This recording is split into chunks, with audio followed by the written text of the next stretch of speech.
Managing distributions from multiple entities can quickly become overwhelming if you're not using the right systems and strategies. Today, I'll share the method I've perfected over the years to keep it all in check. And trust me, it's a game changer for anyone juggling multiple income streams, investments, or businesses.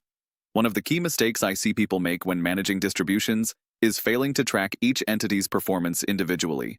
It sounds simple, but if you lump everything together, you lose sight of what's actually working and what's not. So the first thing I do is keep my entities separated, not just on paper, but across different accounts and tracking tools. By doing this, I can easily see where my profits are coming from and which distributions need attention. It also prevents any accidental commingling of funds, which can be a nightmare if you're audited or have to do financial reporting for tax purposes. Now, I know there's a lot of software out there that promises to help with this, but most of them come with hidden costs or affiliate incentives that cloud the real picture. Unlike other videos you've probably watched on this topic, I'm not incentivized by any affiliate commissions here, so you're getting straight talk on what works for real business owners. Over the years, I've tested a ton of platforms. Some were total busts, others were decent. But the key is knowing which software actually supports your needs without overcomplicating things. Moving on to the second step, automated tracking and distribution scheduling. I use a blend of spreadsheets and automation tools that track earnings and ensure timely payouts. But it's not just about setting up a system and forgetting about it. You need to adjust your approach regularly based on what your entities are doing.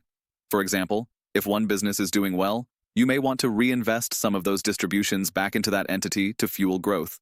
But if another one is underperforming, it might be time to reassess your distribution strategy there. The third strategy I swear by is understanding tax implications for each entity. You have to be strategic about how and when you distribute income. For example, if you own a real estate business, you may want to take distributions at a different time than you would from, say, a tech startup.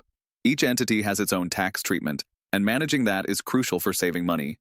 I always consult with my accountant to make sure I'm taking distributions in a way that minimizes my overall tax liability.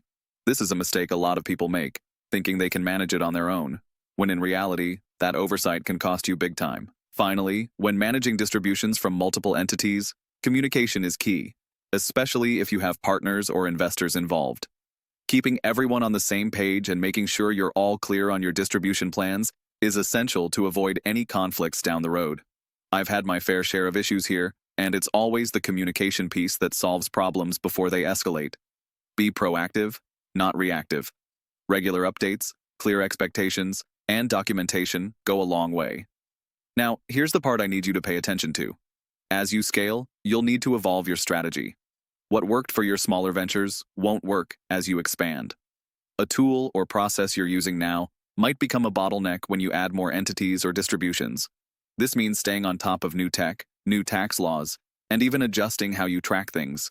It's an ongoing process, but if you get it right from the beginning, it'll pay dividends in the long run. If you found this video valuable, consider subscribing to support content that doesn't have hidden incentives like affiliate commissions. I'm sharing this knowledge purely to help you save time, money, and avoid common mistakes. No affiliate links here.